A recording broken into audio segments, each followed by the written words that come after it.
We're here with Dr. Cindy Royal from Texas State University. You're one of the biggest supporters of South by I've ever known.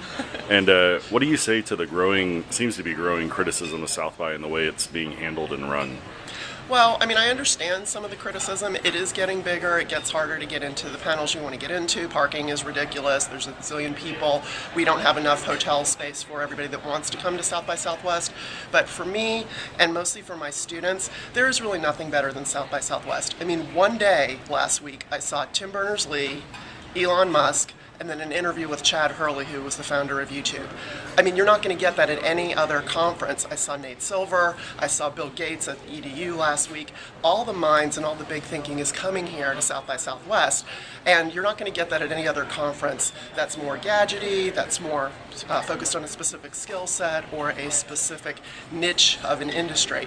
So I think the breadth of the content is outstanding, and I think that South by Southwest does a great job year after year trying to do things better, trying to improve things, and trying to grow the event. That it's something that Austin can be proud of. And the fact that it kind of combines all the great things about Austin, music, film, and our thriving tech community, you know, I just love it, and I'm kind of getting sad that it's over today. It seems like a lot of the criticism has focused mainly on Grumpy Cat, which is kind of weird. You know, it seems like they're really missing the point of what South by is really about. Well, I mean, Grumpy Cat's a meme. I felt sorry for the cat after a while, but that's just one of like a million things that are going on here, a million crazy, weird things that are going on at South by Southwest. There's something for everyone. And Hugh Forrest always says it is what you make of it.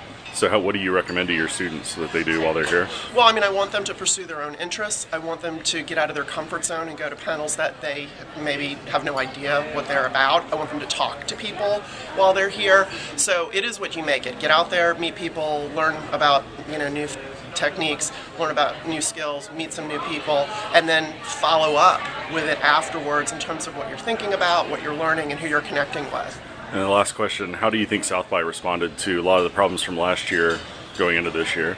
Well, I mean, there's some limitations, and I think the city has to grow before it can actually handle some of the big nature of the event. I think that they try to schedule things differently now and try to pay attention to where things are located, but until we get more hotel rooms or bigger space, I don't think that there's a whole lot that they can do other than small tweaks.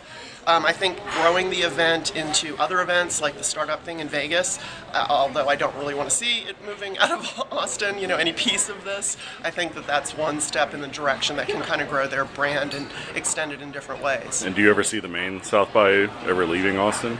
Oh, God, no. I hope not. I think so much about South by Southwest is part of, like, the soul of Austin, the culture of Austin, like I said, everything great that we have about Austin.